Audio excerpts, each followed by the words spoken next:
আমি নয় একটা ভুল করেছিলাম, তুমি আমাকে বোঝাতে, সামনে থেকে শাস্তি দিতে, তবু কেন চলে গেলে আমাকে ছেড়ে? কেন দিলে আমার বিচ্ছেদের করুণ যন্ত্রণা? একটু থামলো তাজ, আবারও বলল, জানো তো, লন্ডনে বসন্ত চলছে, কি সুন্দর করে সেজেছে প্রকৃতি। হুম, আমি কিছু দেখছি না, একটুও দেখছি না। আমি সুস্থ হয়ে দেশে ফিরে তোমাকে খুঁজব, তারপর কোন এক বসন্তে আমরা লন্ডনে আসব, তোমার হাতে হাত রেখে লন্ডনে বসন্ত দেখব। তোমাকে ছাড়া আমি কিভাবে সৌন্দর্য উপভোগ করি বলো তো? আবার থামলো তাজ, করুণ কণ্ঠে বলল, আচ্ছা, তোমার কি আমায় মনে পড়ে না? একটা বারও জানতে ইচ্ছে করো না আমি কেমন আছি? তোমার তো সব ছিল, আমার তো তুমি ছাড়া কেউ ছিল না, তাই তোমায় হারিয়ে ফেলার বড্ড ভয় পেতাম আমি। তুমি তো জানতে সবটা, তুমি তো বলেছিলে আমায় কখনো ছেড়ে যাবে না, তবে কেন গেলে ছেড়ে? কেন আমাকে একা করে দিলে? খুব মিস করি, খুব খুব মনে পড়ে তোমাকে মৌ। কতদিন তোমাকে দেখি না, একটু ছুঁতে পারি না, তোমার গ্রাণ পাই না বাতাসে, একটু জড়িয়ে নিতে পারি না। মোবাইলটা জড়িয়ে ধরল নিজের বুকে, নিজের মনটাকে শান্ত করার ব্যর্থ চেষ্টা তার। তাজ, রাদিফের ডাকে তাজ ফিরে এলো অতীতের ঘোর থেকে। বিমানের সিটের সাথে মাথা এলিয়ে এতক্ষণ অতীতের স্মৃতিচারণ করছিল তাজ। আজ প্রায় 1.5 বছর পর দেশে ফিরছে তাজ। এই 1.5 বছর ধরে লন্ডনে চিকিৎসাধীন ছিল তাজ। সে এখন পুরোপুরি সুস্থ, এখন আর আগের মতো হুটহাট রেগে যায় না, নিজেকে নিয়ন্ত্রণে রাখতে পারে সে। তবে মৌমিতা এই 1.5 বছরে নিজে সশরীরে না পারলেও অনেক খুঁজেছে তাকে, কিন্তু কোনো খোঁজ পায়নি তার। হুম, কিছু বলবে কাকাই? কি ভাবছিস এত? আমার বউয়ের কথা। তাজের সোজা সাপটা জবাব। ভরকে গেল রাদিফ, তবে বলল না কিছু। এখন কিছু বললেই একটা কথায় 100টা শুনিয়ে দেবে ঠিক। আগের তাজ আর এখনকার তাজ আকাশ পাতাল পার্থক্য। বড্ড বেশি ঠোঁটকাটা হয়ে গেছে সে, মুখে একদম কিছুই যেন আটকায় না তার। আর রাদিফকে তো সব সময় ফাঁসিয়ে দেয়, ইনিয়ে বিনিয়ে সব সময় তিরস্কার করে। তাই ভয়েও রাদিফ তাজের সামনে মুখ খোলে না। রাদিফ কিছু বলেও যেন ফেঁসে গেল এবার। তাজ হাই তুলতে তুলতে বলল, বউয়ের দুঃখ তুমি বুঝবে কি? তুমি তো এখনো বিয়েই করনি। হতাশ হলো রাদিফ। এই বিয়ে বিয়ে নিয়ে 24 ঘন্টায় কমপক্ষে 1000বার তাকে খোঁটা দিয়ে দেয় তাজ। নিজে বিয়ে করে যেন কোনো মহাভারত জয় করে নিয়েছে সে। মাঝে মাঝে রাদিফের ইচ্ছে করে হঠাৎ করে কাউকে ধরে এনে বিয়ে করে তাজকে বলতে, দেখ বিয়ে করেছি আমি, এখন বউ নিয়ে আমাকে আর খোঁটা দিয়ে দেখ। কিন্তু পারে না। মত আবারও পরিবর্তিত হয়ে যায় কিছুদিনের মধ্যেই। রাদিফকে চুপ থাকতে দেখে তাজ আবারও বলে উঠল, বিয়ে করবে কিভাবে? তোমাকে তো কোনো মেয়ে পাত্তাই দেয় না। নতুন দিন, নতুন সব কিছু। ভোরের সূর্যটাও যেন নতুন লাগছে আজ। এয়ারপোর্টে নেমে একে একে নিজেদের ব্যাগগুলো বুঝে নিল রাদিফ আর তাজ। হাত রাখলো তাজের কাঁধে, শান্ত কণ্ঠে জিজ্ঞেস করলো, কোথায় যাবি এখন? আপাতত নিজের বাড়িতে যাব, ওখান থেকে কাল ভোরে যশোর যাব, একটা মিটিং আছে। ভ্রু কুঁচকে এলো রাদিফের, বলল, কিসের মিটিং? বারে মিস্টার সাদিক চৌধুরীর ব্যবসার আমার ভাগিদার আমার হাল ধরতে হবে না? এখনো যদি হাল না ধরি, তাহলে তোমাদের ওই রাক্ষসী হীরা বেগম যে সব সাবার করে ফেলবে, তারপর আমার বউ বাচ্চার কি হবে? বউ না হয় বুঝলাম, কিন্তু বাচ্চা এলো থেকে? ভেবেছি বউকে খুঁজে পেলে টপাস টপাস করে কয়েকটা বাচ্চা বোধা করে ফেলবো। দরকার হলে বউকে যমজ কলা, যমজ ফল, যমজ ডিম কিনে খাওয়াবো, তারপর বছর বছর যমজ বাচ্চা পয়দা করবো। তখন তো আমার অনেক টাকার প্রয়োজন হবে, তাই না? রাদিফ হতবম্ব। বউ খুঁজে পাওয়ার আগেই এই ছেলে বাচ্চাও পয়দা করে ফেলেছে। হবাকের রেশ টেনেই রাদিফ বলল, মৌমিতাকে খোঁজা শুরু করবি কবে থেকে? দীর্ঘশ্বাস ফেলল তাজ, মলিন মুখে বলল, তাকে খোঁজা কি গত 1.5 বছরে আমি একদিনের জন্য বাদ রেখেছি? তাকে তো আমি দিন রাত 24 ঘন্টা খুঁজেছি। আকাশের বুক চিরে সূর্য উঠেছে, চারিদিক ঝলমল করছে সূর্যের আলোয়। প্রকৃতি তার স্বরূপ ফিরে পেয়েছে। রাতের অন্ধকার ঘুচে তো দিন এলো, কিন্তু তাজের বিচ্ছেদের যন্ত্রণা ঘুচে এখনও সুখ এলো না। তাজ যশোরে এসেছে আজ 7 দিন। মৌমিতাকে বিরতিহীনভাবে খুঁজে যাচ্ছে সে, কিন্তু তাজের বুক চিরে বেরিয়ে আসছে দীর্ঘশ্বাস। সেদিনের করা সেই একটা ভুলের শাস্তি আজ 1.5 বছর ধরে পাচ্ছে। বিচ্ছেদ নামক তীব্র যন্ত্রণায় কাতরাচ্ছে সে। তবুও কি তার শাস্তি এখনও শেষ হয়নি? ওই একটা ভুলের জন্য আর কত শাস্তি পেতে হবে তাকে? কবে সৃষ্টিকর্তার দয়া হবে তার ওপর?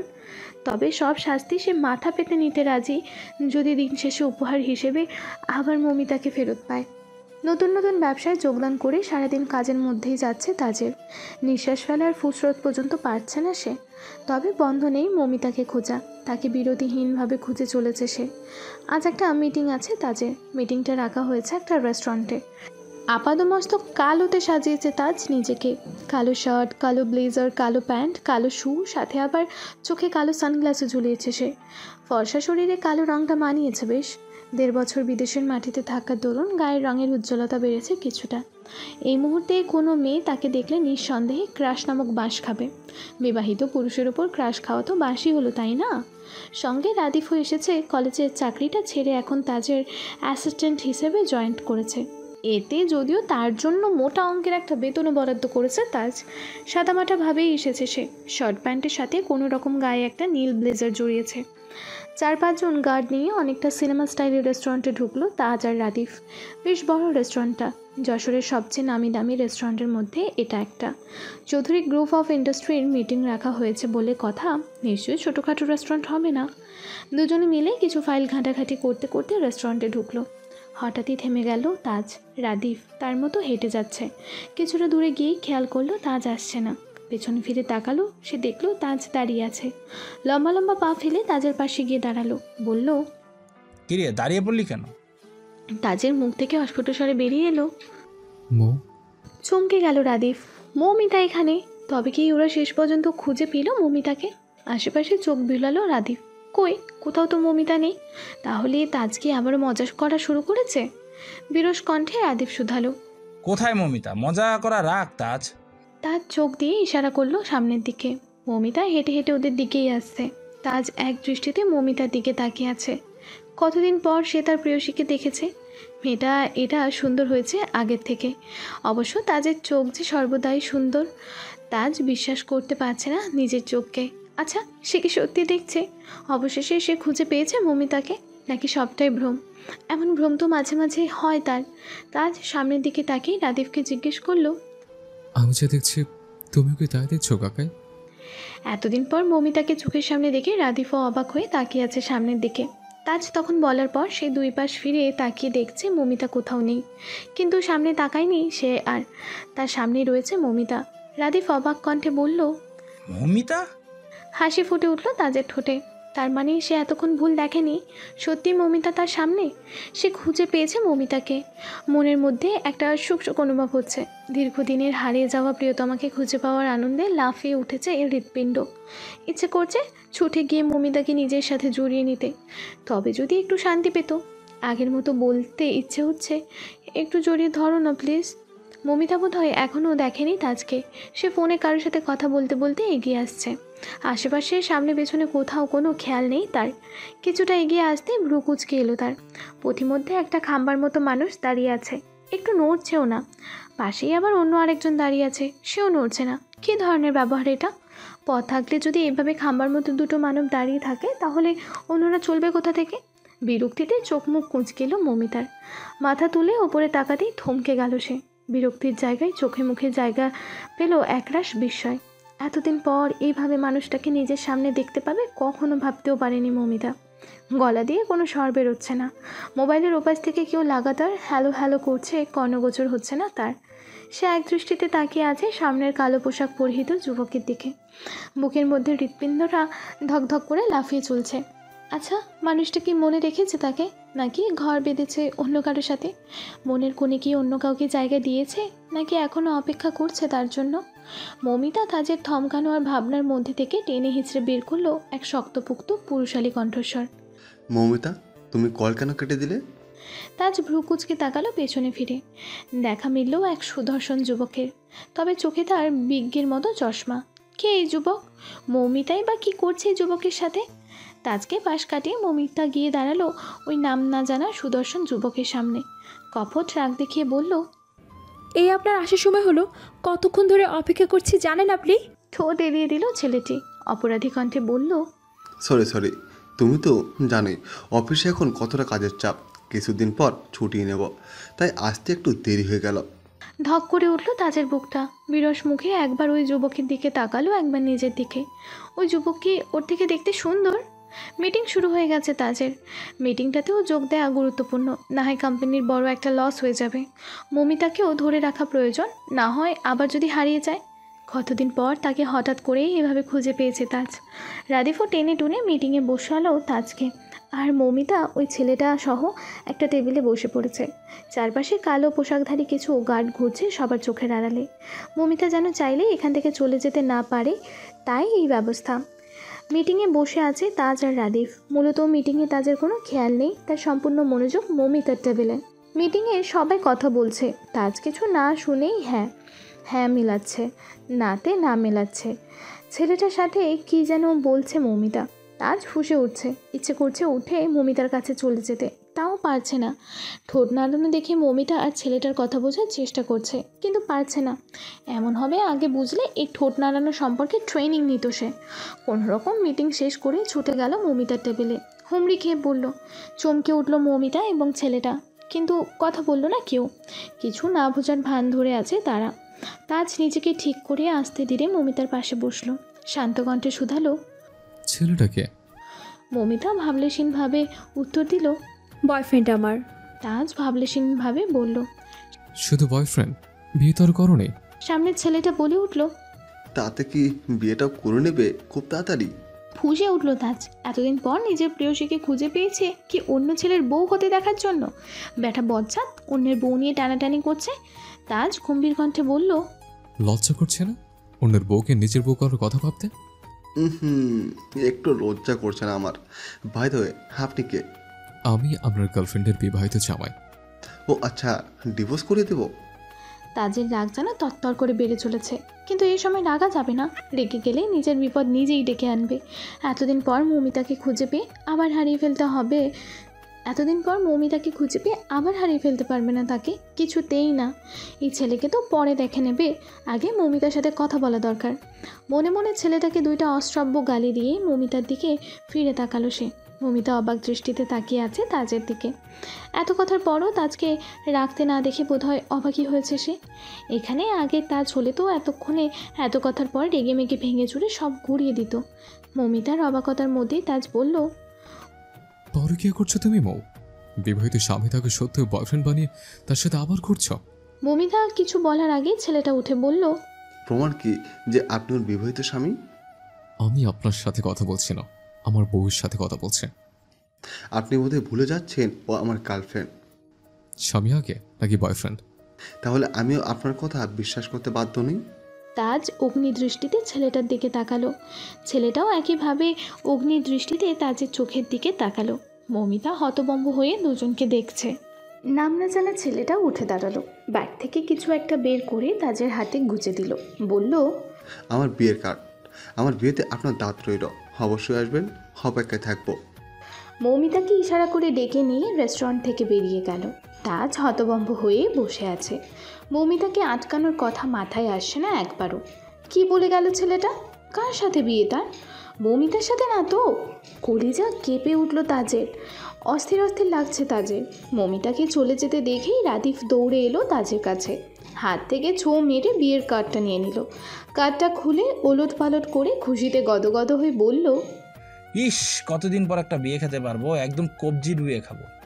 তাজ কটমট করে তাকালো রাদিফের দিকে, দাঁতে দাঁত চেপে বলল, আমার বউয়ের বিয়ে হয়ে যাবে আর তুমি কবজি ডিবিয়ে খাবে? তোমার কবজি আমি কেটে নেব। রাদিফ ফ্যাল ফ্যাল করে চেয়ে রইল মিনিট খানেক, অতঃপর কিছু একটা অনুমান করে বলল, এখানে কোনো বাংলা সিনেমা চলছে না যে তুই বিয়ের কার্ড না দেখেই বুঝে নিবি ওই ছেলেটা তোর বউকে বিয়ে করেছে, আর তুই বউয়ের শোকে দেবদাস হয়ে ঘুরবি।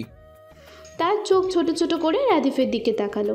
দীর্ঘশ্বাস ফেললো রাদিফ, বলল, ছেলেটার নাম সাফওয়ান, আর ছেলেটা যে মেয়েটাকে বিয়ে করেছে তার নাম তানজিলা, এখানে বিয়ের কার্ডে লেখা আছে। তাজ অবাক হলো বেশ। রাদিফের হাত থেকে বিয়ের কার্ডটা নিয়ে নিল তাজ। ভালো করে চোখ বুলিয়ে নিল কার্ডটাতে। না, রাদিফ ঠিকই বলেছে। এখানে বরের নামের জায়গায় লেখা আছে সাফওয়ান হোসেন, আর কনের নামের জায়গায় লেখা আছে মোছা তাজনীলা। তাজ অবাক চোখে কার্ডের দিকে তাকিয়ে আছে। ছেলেটা যে বলল মৌমিতার বয়ফ্রেন্ড, মৌমিতাও তো তাই বলল। তাহলে এখন অন্য মেয়েকে বিয়ে করছে কেন? ওরা কি মিথ্যে বলেছে? আর যদি মিথ্যেই বলে থাকে তাহলে ছেলেটা কে? মৌমিতার সাথে সম্পর্ক কি তার? কোনো বয়ফ্রেন্ড যদি তার সামনে তার গার্লফ্রেন্ডের স্বামীকে দেখে তাহলে অবশ্যই এতটা স্বাভাবিক ব্যবহার করবে না যেটা সাফওয়ান করেছে। ডাক্তার এরিক কি তোর মাথা ঠিক করার সাথে সাথে মাথায় কতগুলো গোবর পুড়ে দিয়েছে যে এই সামান্য বিষয়বস্তু তোর এতক্ষণ লেগেছে? ওরা তোর সাথে মজা নিয়ে চলে গেছে গর্ধব। ঘোর অন্ধকারে ঢেকে গেছে চারপাশ। সকল বস্তু তার নিজের অস্তিত্ব হারিয়ে বরণ করে নিয়েছে কৃষ্ণ আলো অন্ধকারকে। রাত নেমেছে অনেকক্ষণ হলো। ঘড়ির কাঁটা রাত 2টা ছুঁই ছুঁই। নিস্তব্ধ প্রকৃতি, নিস্তব্ধ লোকালয়, সবাই বোধহয় গভীর ঘুমে আচ্ছন্ন। মাঝে মাঝে ভেসে আসছে কুকুরের করুণ সুর। আচ্ছা, ওদের কণ্ঠে এত করুণ সুর কেন? ওদের এত কষ্ট কিসে? ওরাও মমিতার মতো হৃদয়ের তীব্র দহনে জর্জরিত? হয়তো তাই। জানালার পাশে দাঁড়িয়ে অন্ধকার আকাশের দিকে তাকিয়ে আছে মমিতা। কেন যেন অন্ধকারই বেশ ভালো লাগে তার। সেটাই যেন একমাত্র সঙ্গী তার। মনের মধ্যে ঝড়ো হাওয়া বইছে তার। কিছু ভালো লাগছে না, কিছুতেই থামাতে পারছে না মনের মধ্যে তোলা ঝড়। ক্ষতবিক্ষত হয়ে যাচ্ছে হৃদয়। কেন 1.5 বছর পর সেই পুরনো অতীত আবারও সামনে এসে দাঁড়ালো তার? সেদিনের কথা মনে উঠলে, বাবার মৃত মুখটা চোখের সামনে ভেসে উঠলে ঘৃণা জন্মায় তাজের প্রতি। সেদিন যদি আর একটু আগে পৌঁছাতে পারতো, তবে বোধহয় বাবাকে শেষবারের মতো একটু জীবিত দেখতে পারতো, শুনতে পারতো শেষবারের মতো বাবার ওই মিষ্টি কণ্ঠস্বর। লোকমুখে শুনেছে বাবা নাকি শেষ মুহূর্তে শুধু ওকেই দেখতে চেয়েছিল। কাতর কণ্ঠে বলেছিল, আমার সময় শেষ, আমি বুঝি আর বাঁচবো না। আমাকে শেষবারের মতো একটা বার আমার মেয়েকে এনে দাও। ওর মুখে শেষবারের মতন একটা বার বাবা ডাক শুনি। ওই যে প্রথম আমায় বাবা ডাক শোনার সৌভাগ্য করে দিয়েছিল। মমিতা পারেনি তার বাবার শেষ ইচ্ছে পূরণ করতে। এর জন্য দায়ী তাজ, শুধুমাত্র তাজ। সে যদি সেদিন মৌমিতাকে আটকে না রাখতো, তাহলে হয়তো সেদিন মৌমিতা একটু আগে পৌঁছাতে পারতো, শেষবারের মতো বাবা বলে ডাকতে পারতো, পূরণ করতে পারতো তার বাবার শেষ ইচ্ছে। কিন্তু পারেনি। তাজকে সে কখনো ক্ষমা করবে না, কখনো না। সেদিন বাবার মৃত্যুর পর মৌমিতার বড় চাচা তাদের যশোরে নিয়ে আসেন। সাফওয়ান মূলত মৌমিতার চাচাতো ভাই। মৌমিতার চাচা এখানে ভালো পজিশনে আছে, এখানে এনে ওদের থাকতে দিয়েছিল, তাই তাদের বাড়িতেই। কিন্তু মৌমিতা থাকেনি। তারা কারো উপর বোঝা হতে চায় না। সম্পর্ক দূর থেকেই সুন্দর। কারো ওপর অতিরিক্ত নির্ভর হয়ে পড়লে সম্পর্কে তিক্ততা বাড়ে। মৌমিতা চায় না তিক্ততা। বাবা নামক বটবৃক্ষ চলে যাওয়ার পর সংসারের সম্পূর্ণ দায়ভার এসে পড়েছিল মৌমিতার কাঁধে। একটা 3 রুম বিশিষ্ট মোটামুটি ধরনের ফ্ল্যাট ভাড়া নিয়েছে মা ভাইকে নিয়ে থাকার জন্য। একটা বেসরকারি বিদ্যালয়ে চাকরি পেয়েছে। টিউশনি করছে কিছু, বাবার পেনশনের টাকা আসছে কিছু। সব মিলিয়ে চলে যাচ্ছে সংসার। জীবন কি অদ্ভুত, তাই না? যে মেয়েটা নিজের পছন্দের কিছু কেনার জন্য বাবার কাছে টাকা চেয়ে কান্নায় গড়াগড়ি করতো, সেই মেয়েটা 1.5 বছর ধরে নিজের সংসারের দায়িত্ব বয়ে বেড়াচ্ছে। বাবা থাকতে কদর করে না অনেকেই। বাবা যখন থাকে না, তখনই বোঝা যায় বাবা কী জিনিস। ছোটো ভাইটাও বুঝতে শিখেছে। এখন আর সে আগের মতো বায়না ধরে না। পড়াশোনায় বেশ মনোযোগী হয়ে উঠেছে। লুকিয়ে চুরিয়ে সেও টিউশনি করে 2-1টা। মমিতাকে জানতে দেয় না, তাহলে সে বকবে। মমিতা চায় না এত তাড়াতাড়ি তার ভাই এই পৃথিবীর কঠিন নিয়মে বাধা পড়ুক। বাবার মতো হয়তো পারছে না, কিন্তু সে চেষ্টা করছে সব দিক থেকে তার মা ভাইকে ভালো রাখার, বাবার অভাবটা তাদের বুঝতে না দেয়ার। বুক ছিঁড়ে দীর্ঘশ্বাস বেরিয়ে এলো মৌমিতার। আজ নিজের অতীতকে সামনে দেখে কিছুতেই ঠিক রাখতে পারছে না নিজেকে। হাজার হলেও ওই মানুষটাকে একটা সময় ভীষণ ভালোবাসতো, হয়তো এখনও বাসে, তবে সেই ভালোবাসার তীব্র অভিমানের নিচে চাপা পড়ে গেছে। গ্রীষ্মের তীব্র তাপদাহে নাজেহাল প্রকৃতি। সূর্য যেন আজ রাগ করে পৃথিবীর ওপর একটু বেশি তাপে ঝলসে দিচ্ছে সব কিছু। বেলা মাত্র 11টা, কিন্তু মনে হচ্ছে যেন দুপুর। গরমে নাজেহাল মৌমিতা, তবুও 9টা থেকে পরপর ক্লাস নিচ্ছে সে। একটু পরপর কপালের ঘাম মুছছে নিজের ওড়নায়। হঠাৎ ক্লাসের সামনে এসে দাঁড়ালো বিদ্যালয়ের পিয়ন। পান খাওয়া দাঁতগুলো বের করে বলল, বড় ম্যাডামে আপনারে ডাকছে। ভ্রু কুঁচকে এলো মৌমিতার। এই সময় আবার হেড ম্যাডাম ডাকছেন কেন? এখানে এসেই তো কথা হলো তার সাথে, তখন তো কিছু বলল না। ক্লাস মাঝপথে রেখেই ধীর পায়ে চলে এলো হেড ম্যাডামের কাছে।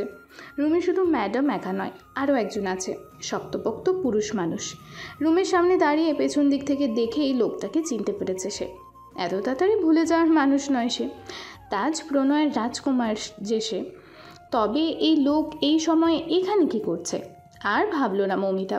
কণ্ঠে নম্রতা এনে বলল, may I come in ma'am? এই তো মৌমিতা চলে এসেছে, এসো এসো। মমিতা ভিতরে চলে এলো। হেড ম্যাডামের আদেশে বসে পড়ল তাজের পাশের চেয়ারটাতে। তাজ নরম চোখে তাকিয়ে আছে মৌমিতার মুখপানে। মেয়েটার চোখ মুখ কেমন শুকিয়ে গেছে। সকালে খেয়েছে কি মেয়েটা? গরমে কেমন ঘেমে নিয়ে গেছে মেয়েটা। নিশ্চয়ই কষ্ট হচ্ছে খুব। হেড ম্যাডামের কণ্ঠে কিছুটা খারাপ লাগা এনে বলল, তোমার থেকে কিন্তু এটা আশা করিনি মৌমিতা। বিয়ে করে ফেললে অথচ আমাদের কাউকে জানালে না। মমিতা একবার তাকালো তাজের দিকে। তাজ এখনও ওর দিকেই তাকিয়ে আছে। এই লোকটা নির্ঘাত এখানে সবার কাছে মমিতার স্বামী হিসেবেই পরিচয় দিয়েছে। মলিন হাসলো মমিতা, বলল, সরি ম্যাম, সবটা একদম হুট করে হয়ে গিয়েছিল, বলার সুযোগই পাইনি। অবাক হলো তাজ। মমিতা খুব সহজেই তাকে স্বামী হিসেবে পরিচয় দিল। তাজ ভেবেছিল মমিতা এত সহজে মেনে নেবে না তাকে। আরও নিজেকে এখানে এসে মমিতার স্বামী হিসেবে পরিচয় দেওয়ার জন্য ক্ষেপে যাবে খুব। গতকাল মমিতার সাথে দেখা হওয়ার পরেই সে মমিতার বিষয়ে খোঁজ নিয়েছে সব। এই বিদ্যালয়ের কথা জানতে পেরে চলে এসেছে এখানে। তাজ আমতা করে বলল, যদি কিছু মনে না করেন, মৌকে একটু ছুটি দিতে পারবেন? আমাদের একটু কাজ ছিল। এতে এত ইতস্তত করার কি আছে? আপনার বউ নিয়ে যান আপনি। হেড ম্যাডামের কণ্ঠে রসিকতা। কথা বাড়ালো না মমিতা, শান্তভাবে তাজের কথা মেনে নিল। বেরিয়ে এলো তাজের সাথে। তারও কথা বলা প্রয়োজন তাজের সাথে। গাড়িতে এসে সামনের সিটে বসলো দুজন। গাড়ি ড্রাইভ করছে তাজ। সচরাচর ড্রাইভারই ড্রাইভ করে তাজের গাড়ি, তবে আজ মমিতার সাথে দেখা করার জন্য নিজেই ড্রাইভ করে এসেছে সে। সঙ্গে রাদিফকেও আনেনি।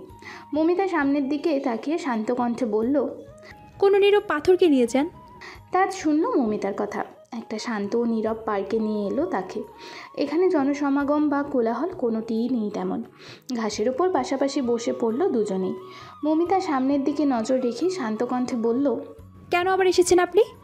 তাজ তাকালো মমিতার দিকে। মেয়েটার চোখে মুখে আগের মতো সেই চঞ্চলতা নেই। কেমন একটা পরিপক্ক ভাব এসেছে।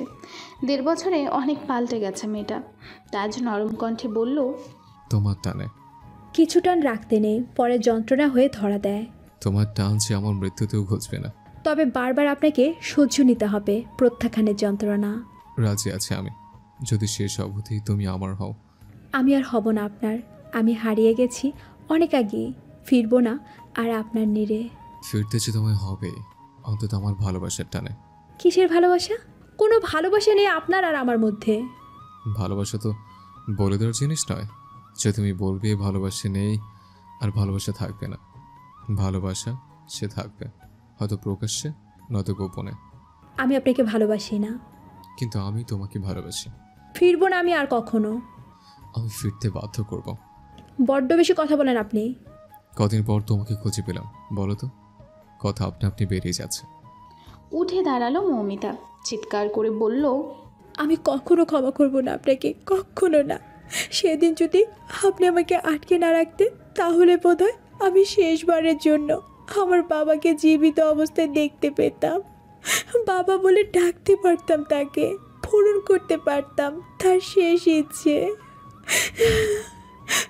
কান্নায় ভেঙে পড়ল মৌমিতা। কতদিনের জমানো অভিমানের কথা আজ উগলে দিয়েছে সে। তাজ একটুও ভরকালো না। সে যেন আগে থেকেই সব প্রস্তুতি নিয়ে এসেছিল। সে এগিয়ে গেল মৌমিতাকে সান্ত্বনা দিতে। তাজ ছোঁয়ার আগে সরে গেল মৌমিতা। নিজের কান্না থামিয়ে চিৎকার করে বলল, ছোবেন না আমায়, ছোবেন না আপনি, আপনি ছোবেন না আমায়। তাজ অসহায়ের মতো দাঁড়িয়ে রইল। মৌমিতা নিজেকে শান্ত করে হাঁটা ধরল সামনের দিকে। তাজ পিছু ডাকলো তার।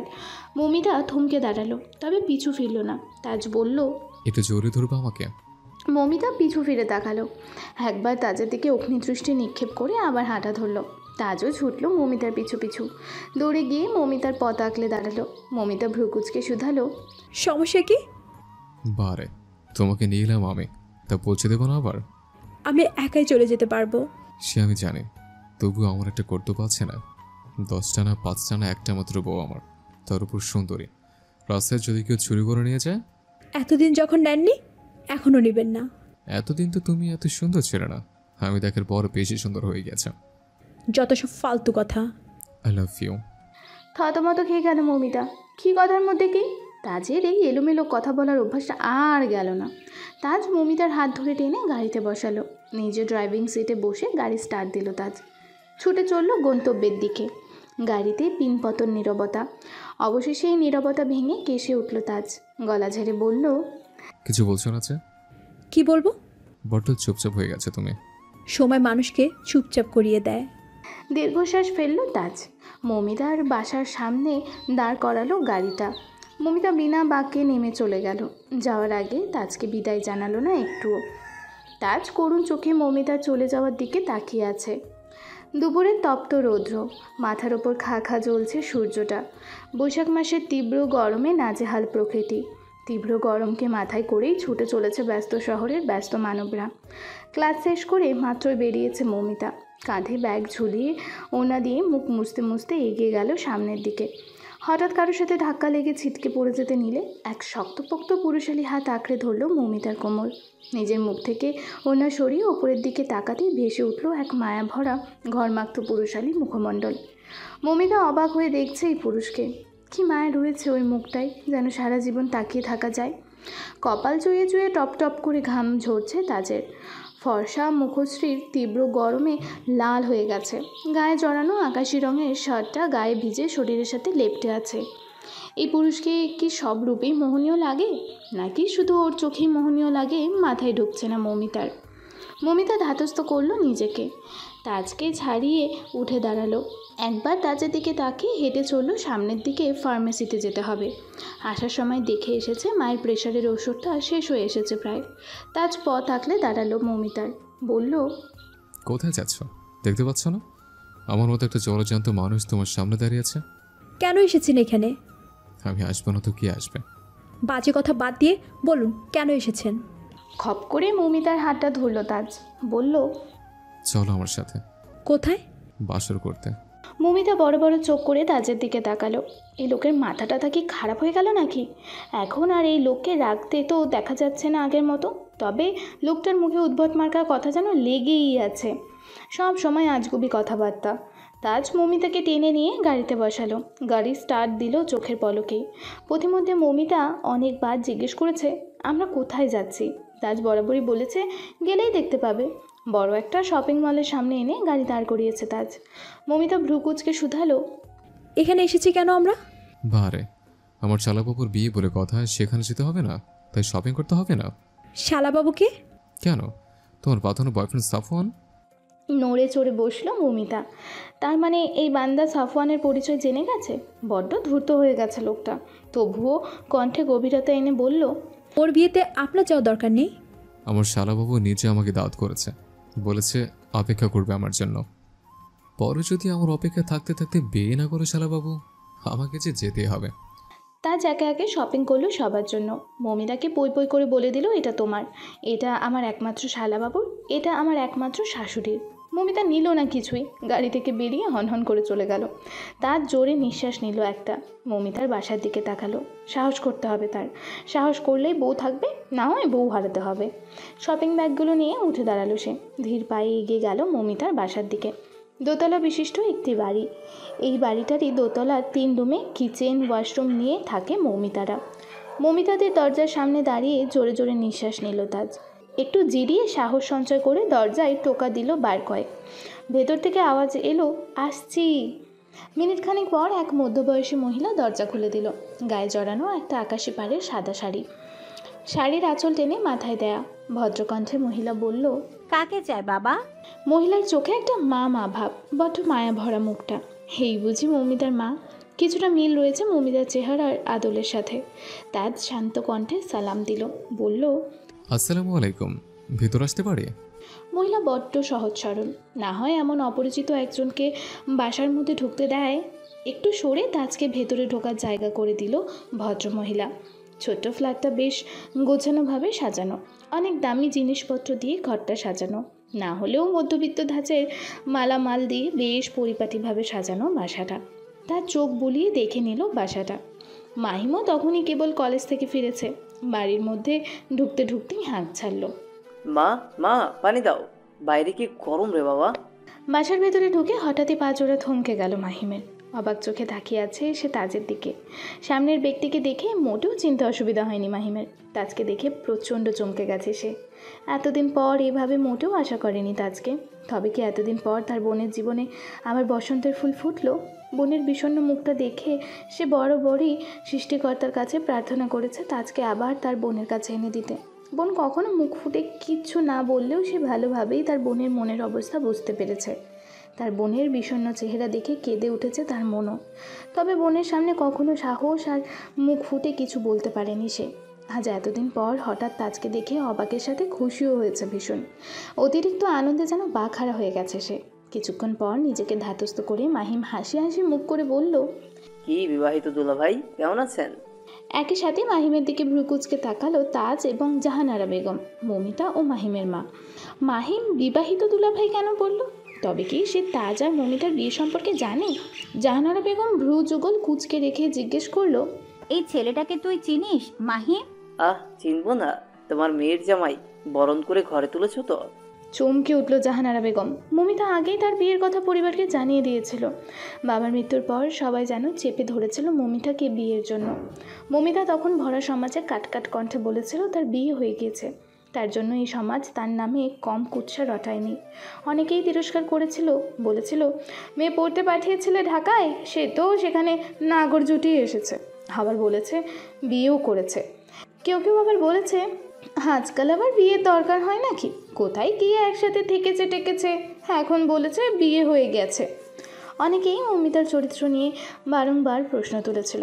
আত্মীয় স্বজন যেখান থেকে পেরেছে কথা শুনিয়ে গেছে। তবে মমিতা বলেনি কিছুই, সে প্রতিবাদ করেনি কারো কথার। বাবার মৃত্যুর পর মেয়েটা একদম চুপচাপ হয়ে গেছিল। আর জাহানারা বেগম যেন মেয়ের কথায় দ্বিতীয় ধাক্কা খেয়েছিলেন তখন। স্বামীর মৃত্যুর পরপরই যখন জানতে পারেন মেয়েটার ঢাকায় পড়তে গিয়ে কাউকে না জানিয়ে বিয়ে করে ফিরেছে, তখন যেন পাথর বনে গিয়েছিল সে। মেয়েকে বারবার জিজ্ঞেস করেছিল এই বিষয়ে কিছু। মেয়ে শুধু বিয়ে করেছি ছাড়া কিছুই বলেনি কখনো। এই বিষয়ে সকল প্রশ্নে সবসময় নীরবতা পালন করেছে সে। আজ এতদিন পর কোথা থেকে একজন অপরিচিত ছেলে এলো, সে নাকি জাহানারা বেগমের মেয়ে জামাই। জাহানারা বেগম খুঁটিয়ে খুঁটিয়ে দেখছে তাজকে। না, ছেলেটা দেখতে মন্দ নয়, মেয়ের পছন্দ আছে বলতে হবে। পোশাক আশাক দেখেও তো বেশ ভালো ঘরের ছেলে বলেই মনে হচ্ছে।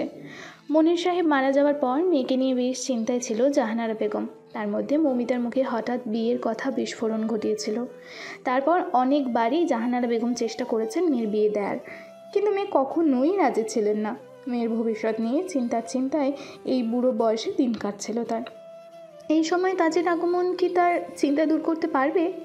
নাম না জানা অপরিচিত কোনো ছেলের সাথে বিয়ে হয়েছে মেয়ের মেনে নিতে পারে না কোনো মাতা পিতাই।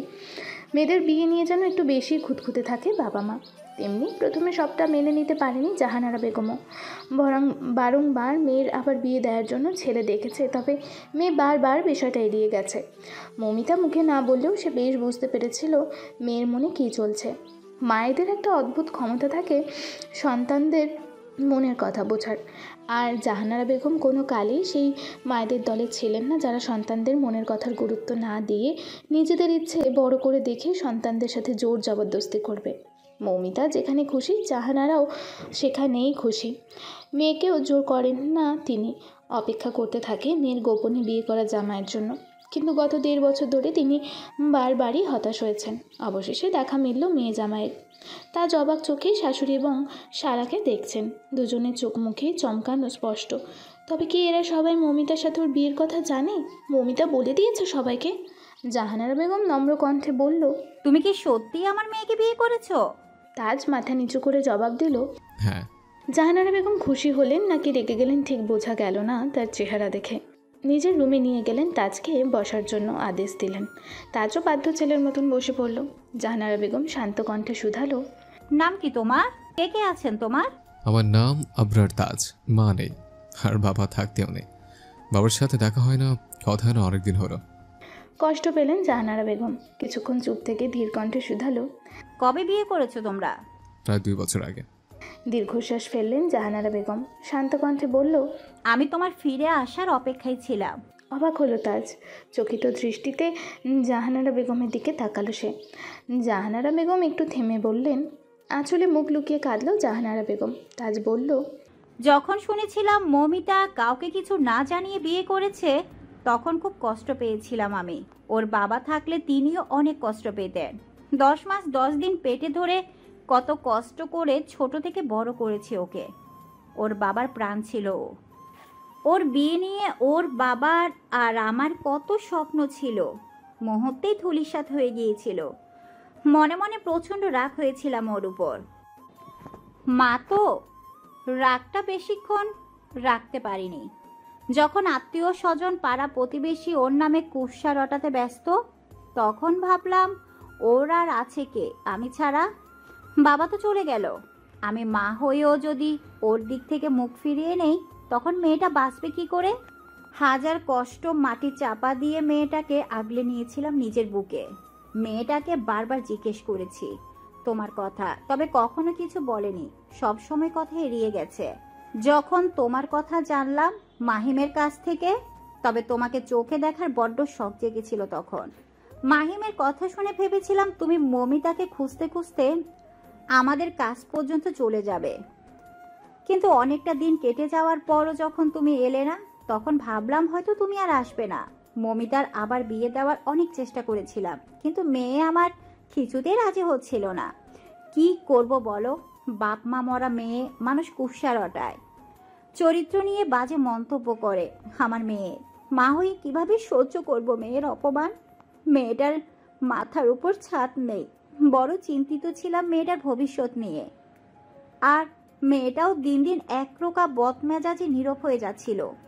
আমার সেই হাসি খুশি চঞ্চল মৌমিতা হারিয়ে গেছে। এখন আমি এসে গেছি, চিন্তা করবেন না।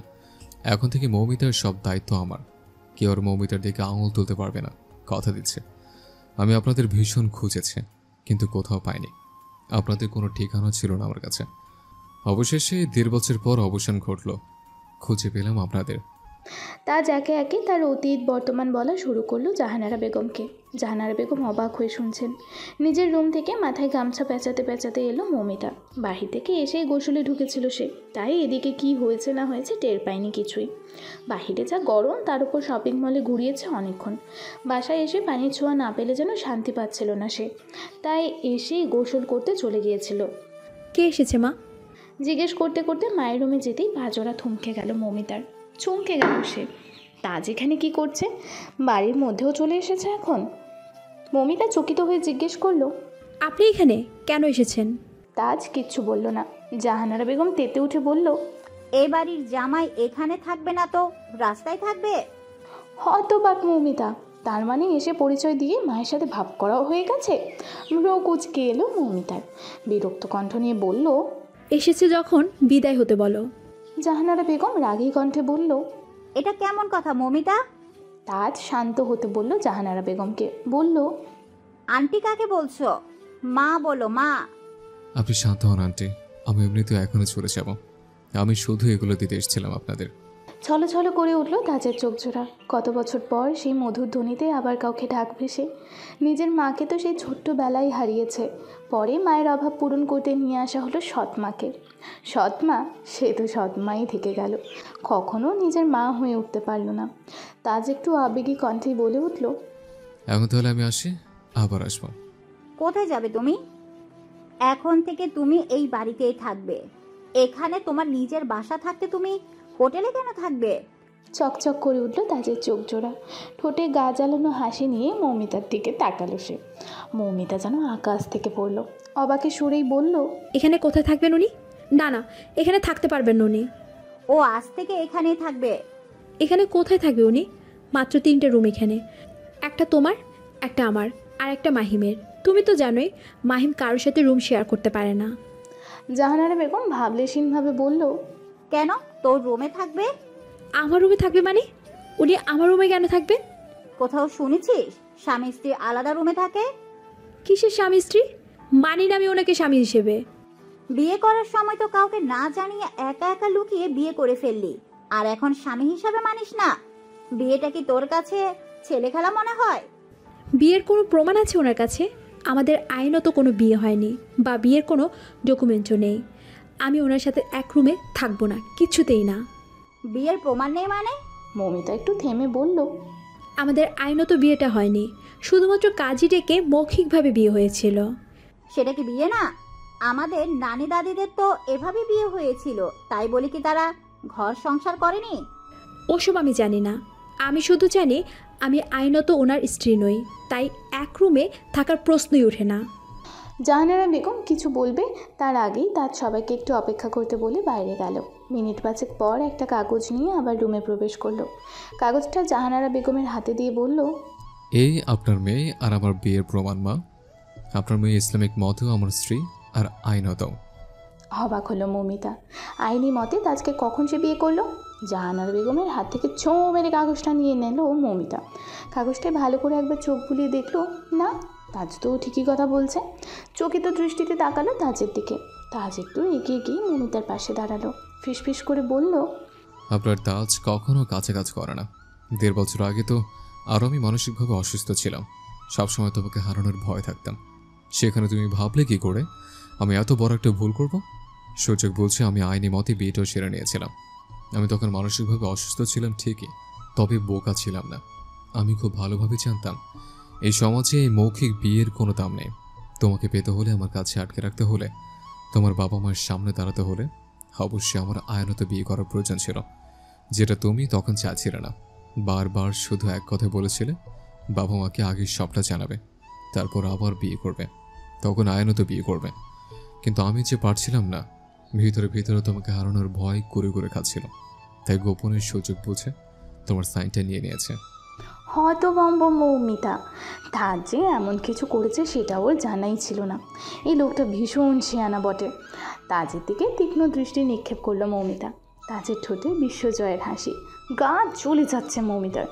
ইচ্ছে করছে তাজকে নিয়ে 10 তলা বিল্ডিংয়ের ওপর দিয়ে ধাক্কা মেরে নিচে ফেলে দিতে। তবে যদি একটু শান্তি লাগতো মনে।